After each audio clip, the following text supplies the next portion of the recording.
Subir à casa do Senhor para engrandecer o nome dele. Vamos abrir as Escrituras. Eu convido você a abrir a sua Bíblia no livro escrito aos Hebreus. Nós vamos fazer a leitura no capítulo 9. Iremos ler do verso 11 até o verso de número 22. Epístola aos Hebreus, capítulo 9, do verso 11 ao verso 22.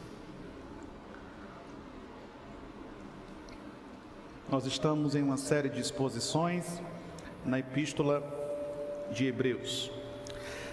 Conforme você localizar o texto, se você puder, eu o convido a se colocar de pé em reverência à palavra do Senhor.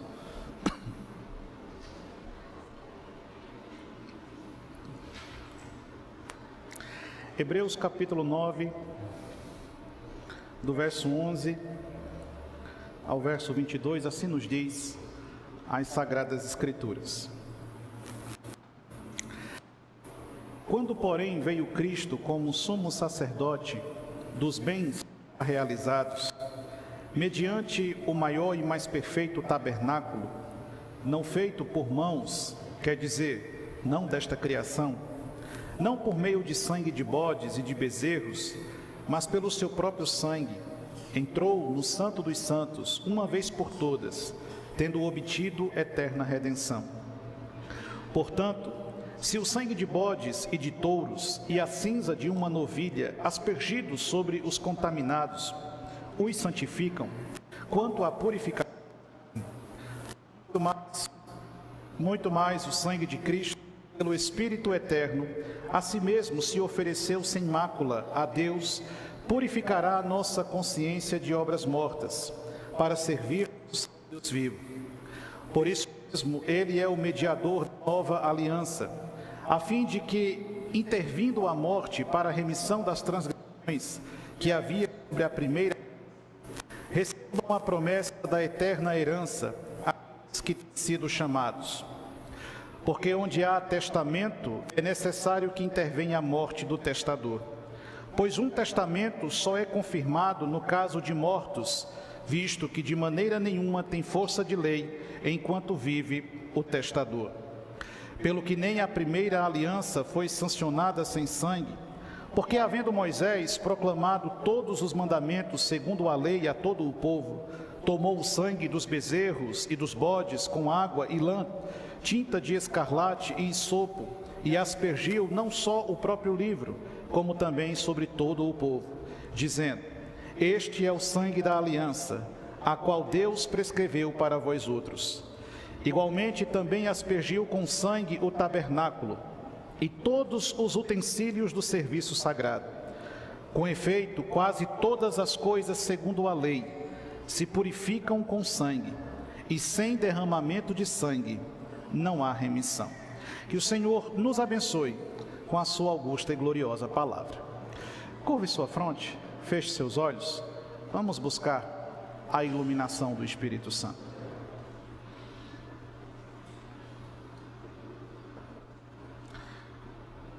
Querido Deus, nós te damos graças pelo privilégio de podermos estar em tua presença. Nós te louvamos, Senhor, pois a tua misericórdia nos trouxe até aqui. Já engrandecemos o seu nome com alegria até este momento. Já erguemos nossas vozes em oração. Já lemos porções diversas da sua palavra. Colocamos aos teus pés as nossas necessidades. E nesse momento precioso, cremos com toda a força de nossa alma que o Senhor fala conosco através da sua palavra. Então suplicamos que teu Espírito glorioso, que sonda nossas mentes e os nossos corações, nesta noite, por sua infinita misericórdia e bondade, fale conosco mais uma vez. Traz, Senhor, refrigério às nossas almas, traz edificação às nossas vidas, conforta-nos, consola-nos, se for preciso, nos corrija, nos exorte, repreenda-nos, mas não permita, Senhor, que venhamos a sair deste lugar da mesma maneira como nós chegamos até aqui nessa noite. Se existe aqui entre nós, ou a nos acompanhar à distância, alguém que ainda não conhece a teu Filho, como o único e suficiente Salvador de sua vida, que nesta noite, pela sua soberana vontade, vidas possam ser libertas do domínio da morte, para o louvor e a glória do teu santo nome. Fala conosco, Espírito Santo, nós queremos ouvir a tua voz, é isso que nós te pedimos, em nome de Jesus, amém.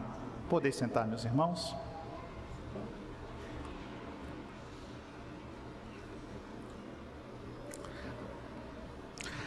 O precioso sangue que nos redimiu. Chegamos à segunda perícope do capítulo 9 de Hebreus. No início deste capítulo, o autor sagrado falou-nos sobre a adoração e de como essa adoração fora construída por Cristo, abrindo-nos um caminho e um acesso direto ao Senhor, fazendo-nos entender que, por mais que sejam suntuosos e atrativos aos nossos olhares, maneiras de adoração já ultrapassadas pela própria obra do Senhor, elas já foram caducadas e perderam o seu sentido, devendo nossas almas se satisfazer com a simples devoção de crermos no nome de Cristo e nele depositarmos toda a nossa confiança. A segunda sessão do capítulo 9 agora fala-nos da razão pela qual nós podemos adorar a Deus e por quais motivos nos congregamos em sua presença, com a finalidade simples e clara de prestarmos um culto que engrandeça seu santo nome. A segunda sessão do capítulo 9 que acabamos de ler fala-nos sobre uma obra preciosa que foi executada pelo próprio Cristo, uma obra decisiva que mudou as nossas vidas entre o antes e o depois, um fato revelador que nos permitiu perceber quem éramos e agora nos faz contemplar quem somos diante da graciosa e redentora obra que Cristo fez em nossas vidas. Um fato extremamente precioso, que impacta as nossas vidas aqui neste mundo terreno, mas também reverberou na eternidade, com efeitos duradouros que permanecerão sobre nós até a consumação dos séculos. Um fato inusitado, que vai contra todo o senso de compreensão humana, destruindo de maneira inteira e grandiosa a razão dos homens e a sua intenção de alguma maneira compreender a Deus. E que fato tão extraordinário seria esse? Que acontecimento tão significativo foi esse, que dividiu nossa história, que mudou a nossa vida, que impactou a eternidade, que alterou a nossa jornada neste mundo? O que aconteceu nessa terra para ser tão significativo e ser lembrado a nós pelo autor de Hebreus nessa noite? Um sangue foi derramado, mas não um sangue de cordeiros, de bodes, de animais. Uma oferta foi feita, mas não só mais uma oferta entre tantas outras que já se fizeram em outras épocas. Um sacrifício aconteceu, mas não apenas mais um sacrifício. Nós estamos falando do sangue de Cristo, da oferta de Cristo, do sacrifício de Cristo, que nos redimiu. Eu quero que você deixe a sua Bíblia aberta em Hebreus capítulo 9, verso 11 a 22. E eu quero percorrer esse texto com você nessa noite, a fim de compreendermos o precioso sangue que nos redimiu. A primeira verdade está justamente nos dois primeiros versos que nós acabamos de ler. O versículo 11 e o versículo 12 nos diz: quando porém veio Cristo como sumo sacerdote dos bens já realizados, mediante o maior e mais perfeito tabernáculo, não feito por mãos, quer dizer, não desta criação, não por meio de sangue de bodes e de bezerros, mas pelo seu próprio sangue, entrou no Santo dos Santos, uma vez por todas, tendo obtido eterna redenção. A primeira parte do capítulo 9 nos mostrou como funcionava a dinâmica de culto na antiga aliança e no antigo templo de Jerusalém. Haviam compartimentos específicos dentro do santuário. Havia o lugar santo em que os sacerdotes oficiavam todos os dias. Mas havia um ambiente reservado chamado lugar santíssimo, aonde apenas o sumo sacerdote podia entrar uma vez ao ano, para promover um sacrifício que visasse alcançar a expiação dos pecados e o perdão para a transgressão de toda a nação. Nós vimos como que o sacrifício de Jesus rompeu aquele véu que nos impedia de acessar o lugar santíssimo, e agora todos nós, pela mediação de Jesus Cristo, podemos nos colocar diante de Deus e termos acesso livre ao Senhor. Agora o autor de Hebreus está nos mostrando que este sacrifício realizado por Cristo, na condição de um sumo sacerdote, se dá não apenas em uma perspectiva terrena, mas tem um efeito que ecoa na eternidade. O sangue de Cristo purificou não apenas um espaço físico e geográfico que pudera ser sido construído pelos homens, mas o sangue de Cristo clama justiça e traz justiça sobre um tabernáculo celestial que está além do nosso alcance, que está para além de nossa compreensão, que está muito distante de nossa percepção. Um tabernáculo glorioso, criado pelo próprio Deus, constituído pelo próprio Deus e que é redimido pelo sangue do próprio Deus.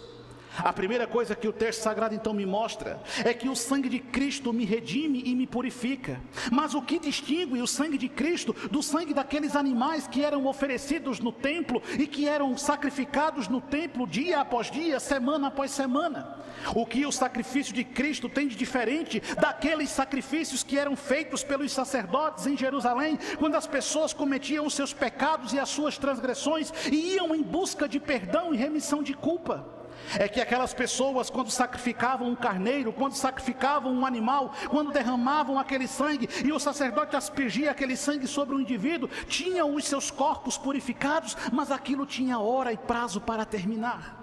Mas o sacrifício do qual o autor de Hebreus está nos tratando nesta noite é um sacrifício em que o próprio sangue do Cordeiro de Deus foi derramado.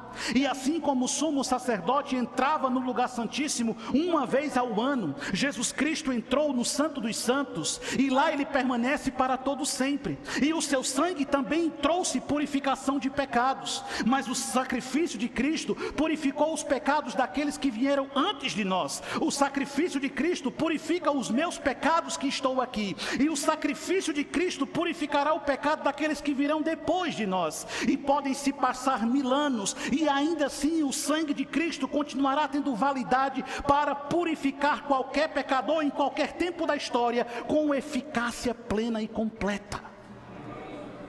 Entende? Ele começa então nos mostrando que o próprio sangue de Cristo foi derramado no Santo dos Santos, e de uma vez por todas, tendo obtido eterna redenção. Não é uma redenção momentânea, não é uma redenção passageira, pontual, que perde a sua validade quando eu voltar a pecar. O mesmo sangue que lavou a sua alma no dia em que você se entregou a Jesus Cristo, é o sangue que lava você nessa noite e redime os seus pecados, sejam eles quais forem.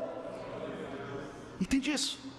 Ele começa então dizendo que o próprio Cristo e o santuário que somente Cristo poderia purificar na eternidade foi lavado pelo seu precioso sangue.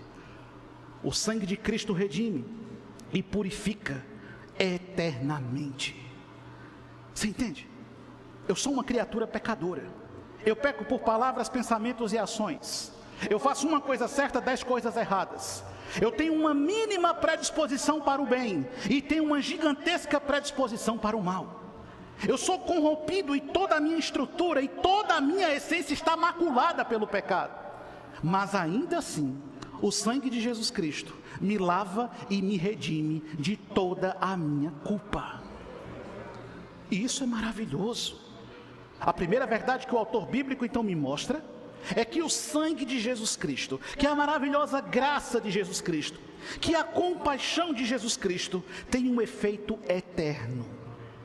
Quando as pessoas iam até o templo de Jerusalém e levavam os seus animais para o sacrifício e aguardavam na fila, enquanto os sacerdotes iam chamando as pessoas e matando os animais e aspergindo sobre elas o sangue para lhes purificar, As pessoas faziam aquilo e quando saíam daquele ambiente estavam sujeitas a cometer os mesmos pecados e cometiam os mesmos pecados, e se quisessem remissão, precisavam fazer isso tudo de novo.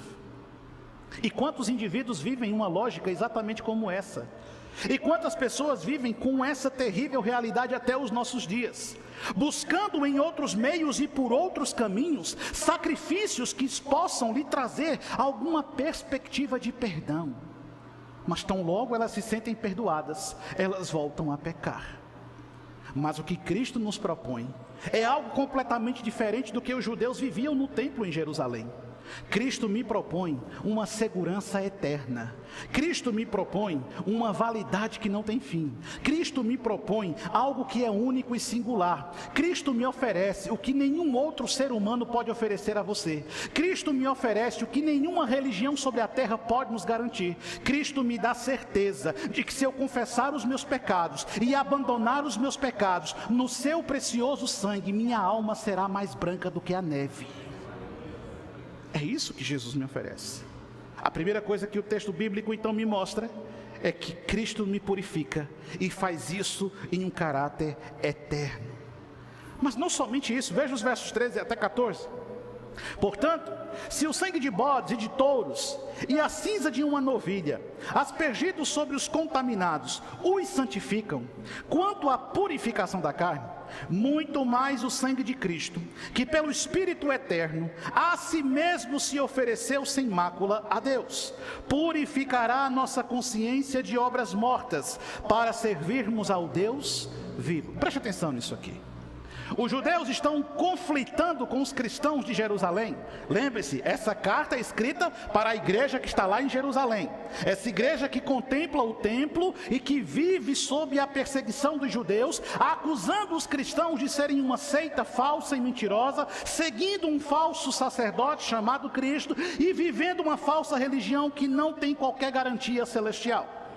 O autor de Hebreus então está argumentando com essas pessoas e está declarando para essas pessoas que, diferente delas que estão confiando no sangue de bodes e no sangue de touros e no sangue de novilhas que eram aspergidos sobre elas para purificar a sua carne, nós confiamos também no sangue de Cristo. Mas o sangue de Cristo não purifica apenas o exterior do meu corpo. O sangue de Cristo purifica a minha consciência. O sangue de Cristo limpa a minha alma. O sangue de Cristo redime o meu coração. O sacrifício deles só servia para declará-los limpos aos olhos dos homens. Como que é isso, pastor? Imagine que você cometeu uma coisa terrível. E você é judeu, vive em Jerusalém. E aí você pecou. E aí você precisa de paz no seu coração, porque você sabe que pecou contra Deus. E você sabe o que a lei manda fazer, então você pega um cordeiro, você vai até o templo, você oferece o cordeiro ao sacerdote, ele sacrifica o cordeiro, ele pega um pouco daquele sangue, derrama sobre o altar, e depois ele pega um pouco daquele sangue e asperge sobre você. E todas as pessoas estão vendo você sair de dentro do templo com as marcas do sangue no seu rosto, na sua roupa. E então você acredita que está purificado e todo mundo acredita que você está purificado. Mas o que o autor de Hebreus está dizendo é que isso não traz garantia alguma. O sangue de Cristo não purifica apenas aquilo que os seus olhos podem ver. O sangue de Cristo purifica aquilo que eu não vejo, mas Deus vê e você sabe muito bem. O sangue de Cristo lava o meu coração. O sangue de Cristo purifica a minha alma, o sangue de Cristo transforma a minha mente, o sangue de Cristo me habilita a servir um Deus que é vivo e verdadeiro. E é isso que o sangue de Jesus faz, e é isso que o sangue de Cristo realiza. Esse sangue lava o meu coração, esse sangue purifica a minha alma, esse sangue transforma a minha consciência. Aí o apóstolo Paulo vai dizer que nós devemos nos renovar pela transformação do quê? Da nossa mente. Você percebe que o objetivo dele, você percebe que o objetivo dele é nos mostrar que enquanto as pessoas estão preocupadas naquilo que a estética pode mostrar, Jesus tem uma obra para fazer aonde os olhos não alcançam. Aonde o meu olhar não alcança, o seu olhar não alcança. Jesus quer transformar o seu coração. Mas até esse presente momento, tem gente que se preocupa muito mais com o exterior e despreza o interior. Certa vez chegaram para Cristo e foram arguir com Cristo, e foram discutir com Cristo, e aí Jesus responde para eles, os chamando de sepulcros caiados. O que é um sepulcro caiado? É aquela tumba muito bonita. Você já viu uma tumba bonita? Você quer ver uma tumba bonita? Dá uma volta lá no Monte Santo, tem um bocado de tumba bonita. Se quiser, compre uma e divida em 12 vezes sem juros para você. Aquelas tumbas bonitas, faraônicas, de mármore, com argolas douradas, com flores lindas, limpinhas. Você olha e diz, que coisa linda, dá até vontade de morar aqui. Dá vontade? Por que não dá? Porque você sabe o que tem ali dentro. Por mais que o exterior seja lindo, o que tem ali dentro é terrível. E os fariseus se preocupavam com o exterior do copo e desprezavam a imundície que tinha dentro dele. E o falso religioso é exatamente assim. Ele se preocupa com o que ele vai mostrar às pessoas, e ele ignora o grande risco no qual sua alma permanece até agora. Porque ele está preocupado em mostrar às pessoas que ele é alguém redimido, mas o seu coração continua manchado pela sombra do pecado. O que o autor de Hebreus está nos dizendo é que esse sangue de Cristo limpa o meu pecado. E o meu pecado nasce aonde? Jesus disse que os meus pecados e os seus pecados, eles nascem no meu coração. É no coração que brotam as raízes de todos os males. O pecado não nasce no exterior, o pecado nasce no interior. O pecado não está fora, fora está a tentação. O pecado habita no seu coração. E é exatamente o seu coração que precisa ser lavado e redimido pelo sangue de Jesus Cristo. É exatamente a sua alma que precisa ser transformada e tocada por esse precioso sangue que remove a culpa e a mácula e purifica a sua consciência do que? Ele mesmo diz, de obras mortas.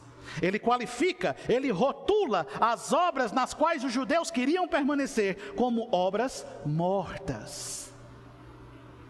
Obras mortas, que estão em plena, antagônica realidade para com um Deus que é vivo. E você quer viver obras mortas, só que o seu Deus é vivo. E você quer viver uma realidade morta, mas o seu Deus é vivo. E você quer viver nas obras da sua antiga vida, quando o seu Deus é vivo. E você quer permanecer preso nas amarras do pecado, vivendo na escuridão do pecado, quando o seu Deus é vivo.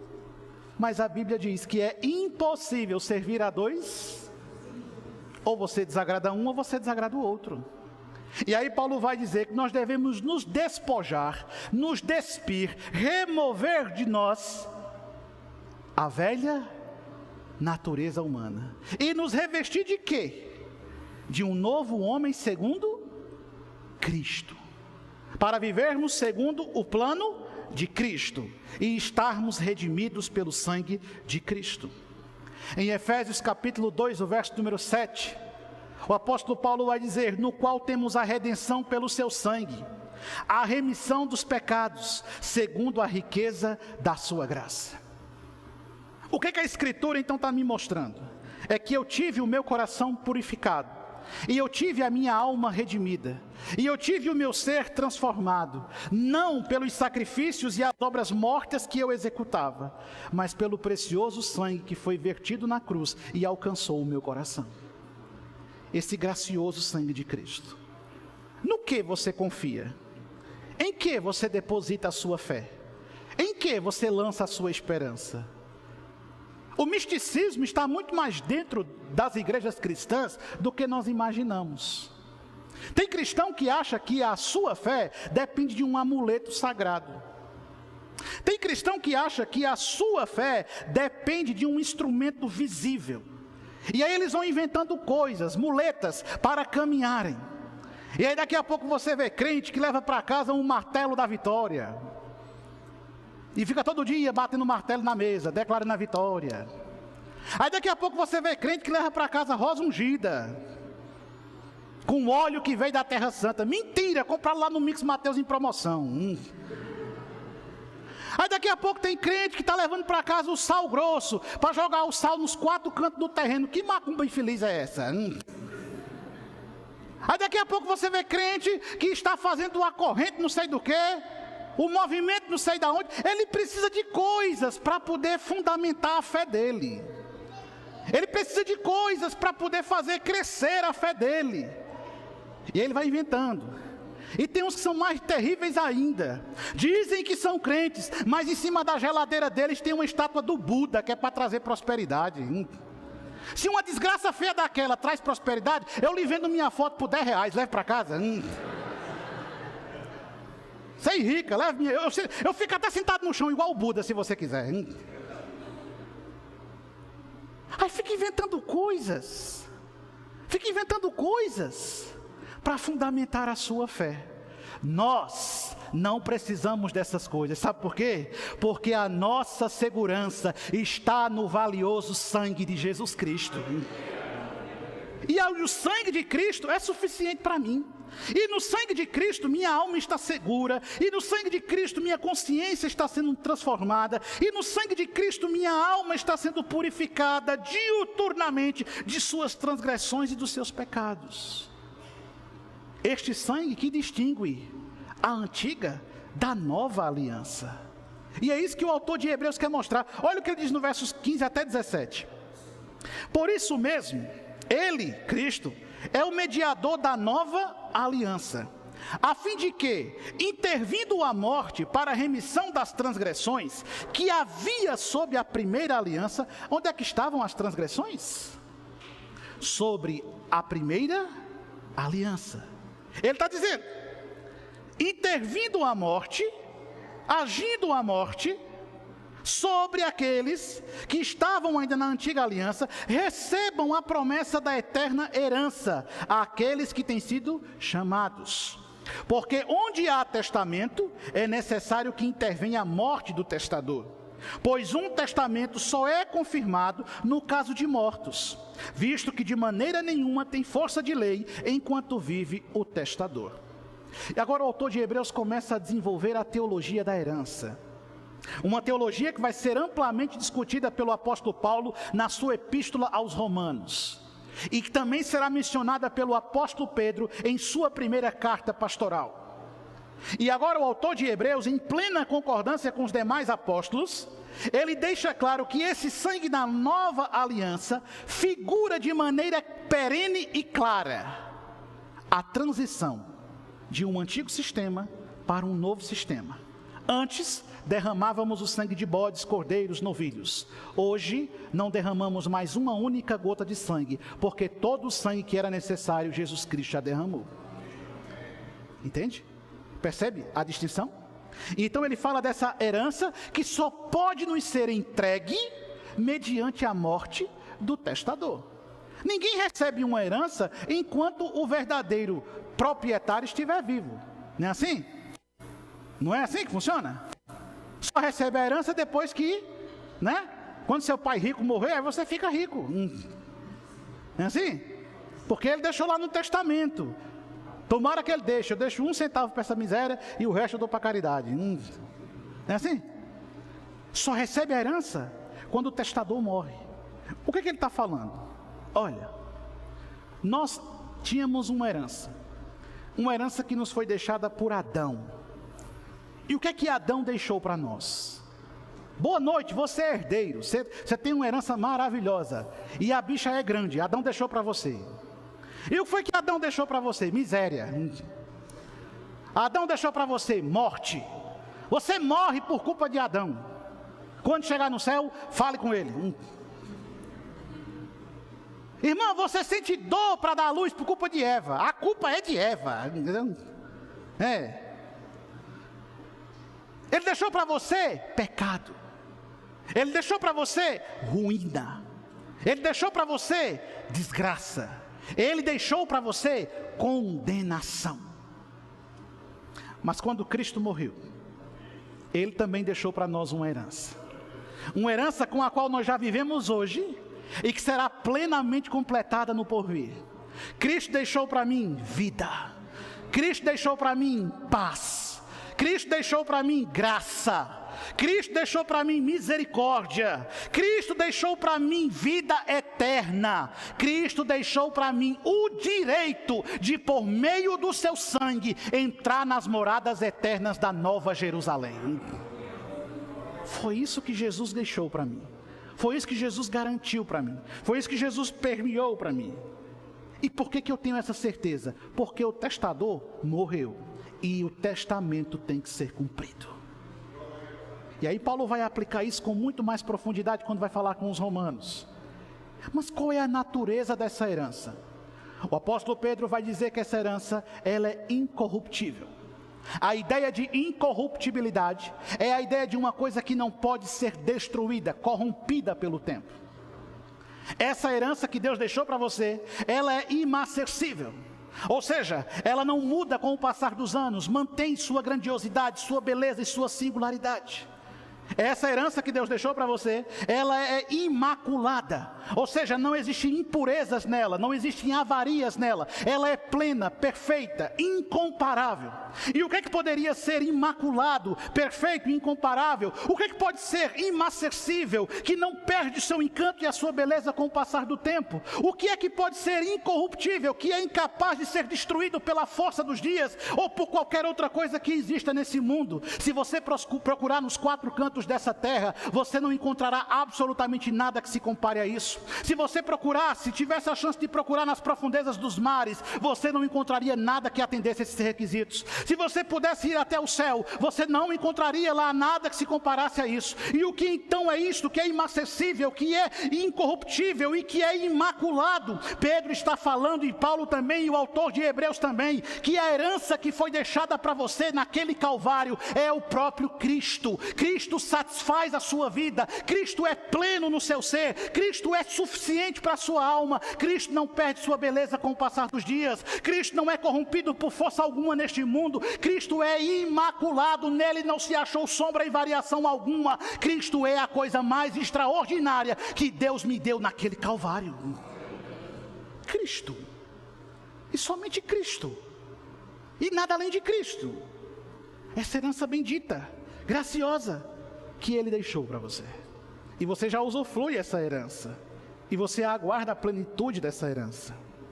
Mas Ele precisa confrontar as pessoas. Olha o que diz o versículo 18 e 19: pelo que nem a primeira aliança foi sancionada sem sangue, porque havendo Moisés proclamado todos os mandamentos segundo a lei, a todo o povo, tomou o sangue dos bezerros e dos bodes, com água e lã tinta de escarlate e sopo, e aspergiu não só o próprio livro, como também sobre todo o povo. O que ele está fazendo?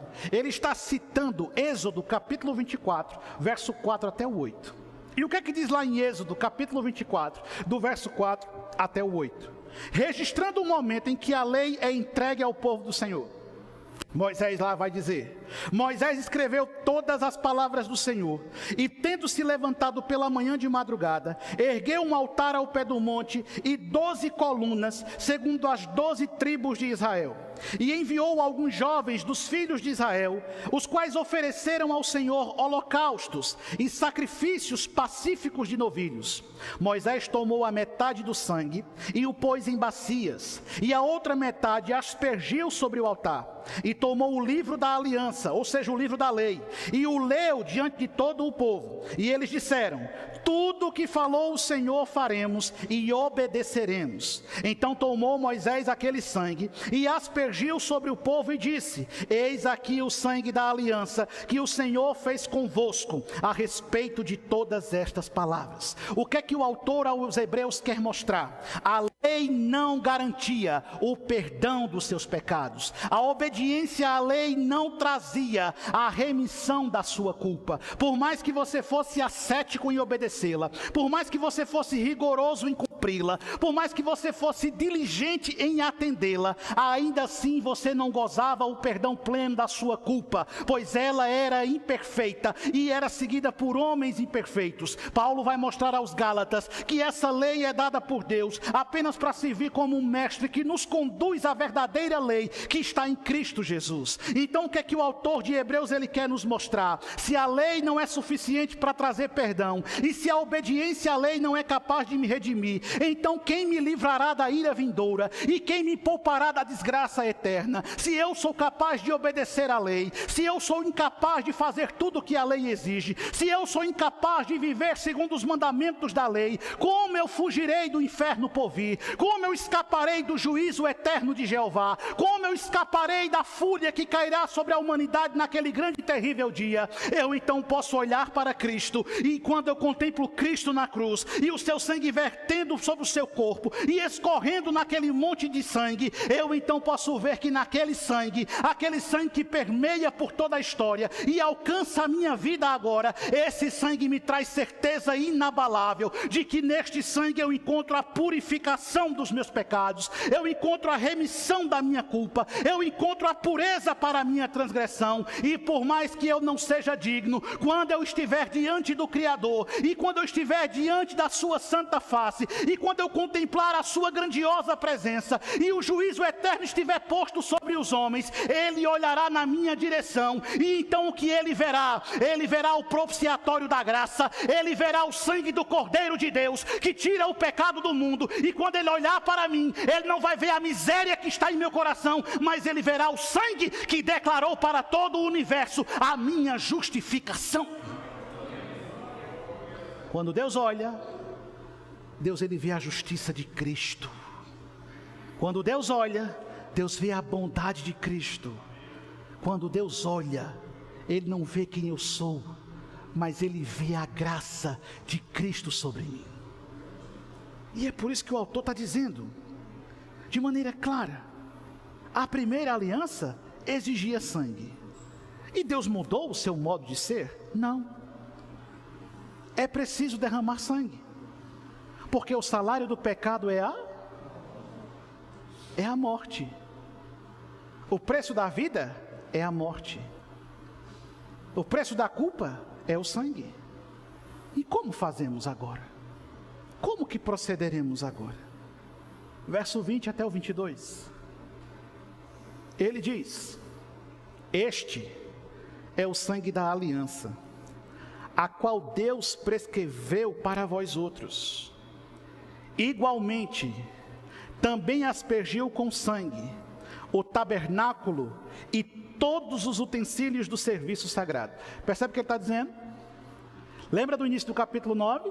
Toda aquela mobília que tinha no templo, todos os símbolos e os significados que havia naquilo, tudo aquilo que apontava para Cristo, e o sacerdote purificava semana após semana. Jesus fez a mesma coisa.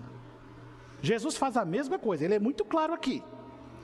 Igualmente, da mesma maneira, também aspergiu com sangue o tabernáculo e todos os utensílios do serviço sagrado. Com efeito, quase todas as coisas, segundo a lei, se purificam com sangue, e sem derramamento de sangue, não há remissão de pecados. Jesus também purificou a arca. Jesus também purifica o altar. Jesus também purifica o candelabro. Jesus também purifica o tabernáculo. Jesus também purifica o Santíssimo. Jesus purifica a minha consciência. A minha consciência. Jesus não está oferecendo a você apenas uma transformação estética. Jesus está oferecendo a você uma transformação real. Jesus não quer que você apenas mude sua forma de falar, sua forma de vestir, suas escolhas e pretensões. Jesus quer que você mude o seu coração. Ele diz pela boca do profeta Isaías: esse povo me adora com os seus lábios, mas o seu coração está longe de mim. Esse povo canta, esse povo celebra, esse povo exulta, esse povo diz que me ama, mas esse povo não está com o coração junto de mim. E é por isso que pela mesma boca do profeta Isaías, o Senhor vai dizer: eu estou farto, eu estou saturado. Ele usa até uma expressão muito forte: eu odeio os sacrifícios que vocês fazem, porque eles não são sinceros, eles não são verdadeiros, eles não são fruto de um coração quebrantado, contrito. Não, eles não passam de um protocolo cultural que vocês aprenderam. E quantos de nós vivemos assim? Semana após semana, ano após ano, dia após dia.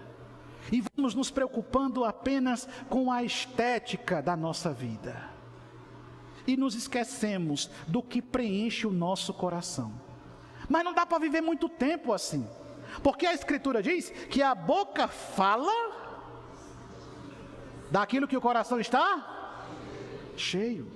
Você pode até disfarçar, você pode até viver uma vida teatral, você pode até viver se escondendo com os seus pecados de estimação, só que em algum momento a sua culpa virá à tona. E se ela não vier aqui entre os homens, ela virá diante de Deus. Compreende? E o que você vai dizer ao Senhor quando você chegar lá? Ah, Senhor, eu não usava calça. Ah, Senhor, eu não cortava meu cabelo. Ah, Senhor, eu nunca botei um pingente na minha cara, eu nunca botei um brinco na minha orelha, eu nunca botei um colar no meu pescoço. É isso que você vai dizer para Jesus? Deixa eu dizer um negócio para você. Jesus não dá a mínima se você usa corrente ou se você não usa. Para ele tanto faz, se é lá do camelô ou se é da loja mais chique do shopping. Esses dias eu vi uma mulher dizendo que foi no inferno. Eu não sei porque tem gente que vai no inferno direto. Ela disse que foi arrebatada e foi no inferno. Eu que não queria ir no inferno, mas ela foi. Aí ela disse que quando chegou no inferno ela viu um caldeirão. E tinha um bocado de cabeça de mulher lá dentro. Aí ela perguntou para o anjo que levou ela no inferno: o que é isso? Aí o anjo respondeu: isso aí é a cabeça das mulheres que usavam colar no pescoço. Aí quando elas chegaram aqui, o colar pesou tanto que arrancou a cabeça delas.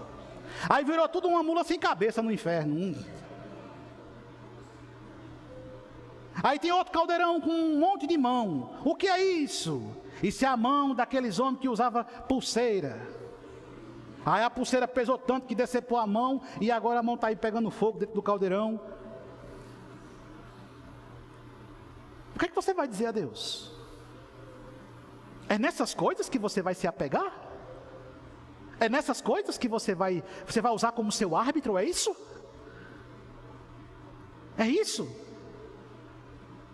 Aí ele vai dizer aos Colossenses: não permita que ninguém subjugue você por causa do que você come, o que você veste, o que você usa. Quantas vezes nós nos preocupamos apenas, fazemos a mesma coisa que os fariseus. A mesma coisa que os fariseus. A gente se preocupa só com o exterior do copo. E a gente esquece o que está dentro dele. Nós somos assim. Essa que é a verdade. Você julga as pessoas pela aparência dela. Julga ou não julga? Julga, eu sei que você julga. A gente cisma com o outro sem nem conhecer o outro. Já aconteceu isso com você? Você cisma com alguém sem nem dar um bom dia a ele. Você julga pela aparência. Nós somos assim. Mas não é isso que Deus está nos oferecendo. Deus não quer só que você mude o que está fora. Deus não quer que você se preocupe só em dar satisfação às pessoas. Deus quer que a sua consciência seja transformada para sempre. Deus quer que o seu coração seja lavado nesse precioso sangue e você tenha de fato comunhão com Jesus Cristo. Uma intensa e verdadeira comunhão com Deus. Uma comunhão que excede completamente todo o entendimento. Mas quantas vezes nós nos preocupamos com aquilo que queremos mostrar às pessoas, mas negligenciamos aquilo que Cristo quer fazer em nossa alma. O sangue da nova aliança. O sangue da nova aliança que redime a sua vida. O sangue da nova aliança que muda a sua história. O sangue da nova aliança que transforma seu coração. O sangue da nova aliança que faz de você uma nova criatura. E isso acontece? Acontece. Você lê as Escrituras? Quem era Paulo? Paulo era um homem que odiava crente. Paulo detestava os cristãos, ele perseguia os cristãos, e ele queria destruir os cristãos, até o dia que Cristo o venceu. É ele que diz isso: Cristo me venceu. E vencido por Cristo, eu me transformei de perseguidor em proclamador do Evangelho. Tem gente que vive 30, 40, 50 anos dentro de uma igreja, mas continua com a mesma sem vergonhice de antes. Mentia, agora é que mente mais, ainda pior, mente com o nome de Jesus na boca. Enganava e continua enganando, roubava e continua roubando. Era trambiqueiro e continua com trambicagem. E diz: eu sou crente. Será que você é?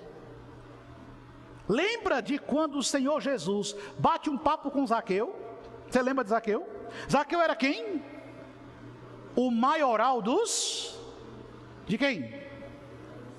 Eu não estou lendo a Bíblia mais não. Nem The Chosen você assiste, meu Deus? Né? Ou pelo menos na novela Dia de Macedo? Zaqueu era o maioral dos publicanos. Ou seja, ele era chefe da pilantragem completa. Ele comandava a repartição. E aí Zaqueu quer ver Jesus, sobe naquele pé de pau. Jesus vê ele, manda ele descer, vai para a casa dele. Todo mundo fica revoltado. Os discípulos ficam incomodados, os fariseus ficam escandalizados. Como é que ele, sendo quem diz que é, entra na casa de um publicano e senta na mesa dele? Ele só pode ser um impostor. Aí Jesus proclama o evangelho a Zaqueu. Zaqueu então entende quem é Cristo, aceita as boas novas de salvação, sua consciência é transformada. E o que é que Zaqueu faz? Ele diz: mestre, se defraudei alguém, eu vou restituir 5 vezes mais. Tudo que construí, na vida ilícita que eu levei, eu abro mão. Sabe por quê? Porque ele agora tem Jesus Cristo. A consciência de Zaqueu foi transformada. Eu não acredito em evangelho que não exige transformação. Não dá para viver do mesmo jeito não, meu irmão. E o grande problema e estigma da igreja dos nossos dias é que nós temos milhares e milhares de pessoas entrando dentro de templos, se autoproclamando cristãos, mas vivendo na mesma imundice e pecado que viviam antigamente. E vamos mudando o nome dos pecados e vamos chamando de outras coisas. Mas só que o sangue de Jesus continua lavando e redimindo o pecado. E ele tem que lavar a minha alma, e ele tem que purificar o meu ser. E você tem que ser uma nova criatura. É para as pessoas olharem para você e perceber que na sua vida mudou alguma coisa. É para as pessoas olharem para você e perceber que o seu jeito de ser é diferente. Mas se você viver a mesma vida pecaminosa, que mudança há que testifique a ação do sangue de Jesus em sua vida? Quantas pessoas se escondem por trás de uma máscara cristã e vão fazendo tudo que não presta? As pessoas que mais me deram prejuízos nessa vida, acredite se quiser, todas elas diziam ser cristãs, eram crentes e me trouxeram danos irreparáveis. O que é que você espera quando você estiver diante de Deus? Quando eu estiver diante de Deus, eu não tentarei argumentar com Ele mostrando os meus méritos, são fracos. Quando eu estiver diante de Deus, a única coisa que eu posso clamar é o precioso sangue de Jesus. Porque esse sangue mudou a minha história. Esse sangue lavou a minha alma. Esse sangue transformou a minha vida. Pastor, eu pequei hoje. O sangue de Jesus te purifica. Pastor, e se eu pecar amanhã? O sangue de Jesus te purifica. Mas pastor, se eu pecar daqui a 5 anos? O sangue de Jesus te purifica. E não importa o que o acusador de nossas almas diga, em todo tempo e a todo momento, o precioso sangue de Jesus Cristo nos purifica. E nele nós podemos descansar. Nesse precioso sangue, o sangue de Jesus. O sangue que lava a minha alma, que a religião não pôde lavar. O sangue que purifica meu coração, que as minhas obras não puderam purificar. O sangue que me alcançou, e por isso hoje eu sou livre em Jesus. Que este sangue alcance minha vida, alcance sua vida, alcance o seu ser e lhe purifique de todo o pecado. O seu pecado só pode ser pago pelo sangue de Jesus Cristo. Que Deus nos abençoe, em nome de Jesus. Curva a sua fronte, fecha seus olhos. Vamos orar ao Senhor.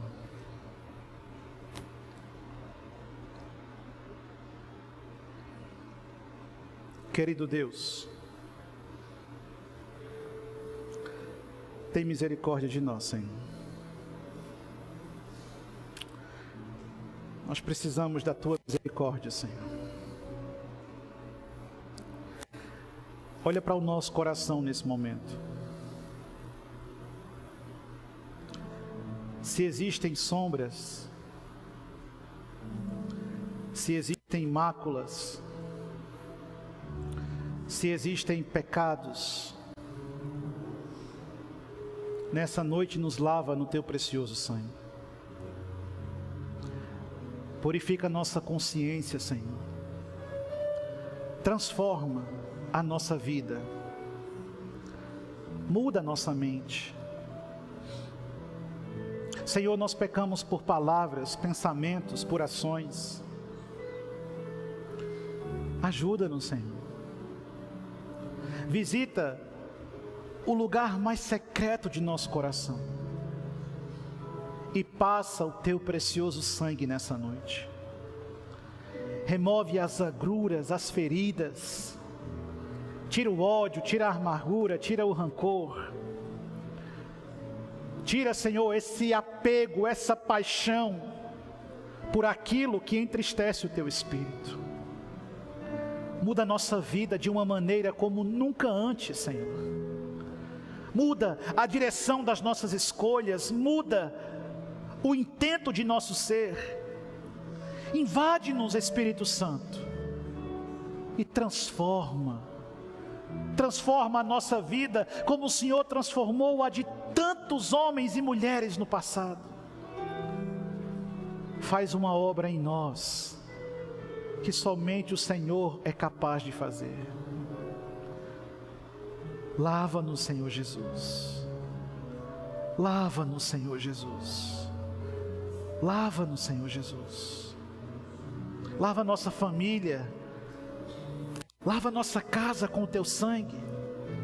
Visita nossos filhos, visita nossos cônjuges, nossos pais. Visita nossos parentes. Visita nossa família nesse momento e lava-nos no Teu precioso sangue. E muda, Senhor. Muda a nossa vida. Transforma a nossa vida. É isso que nós pedimos. Em nome de Jesus. Amém.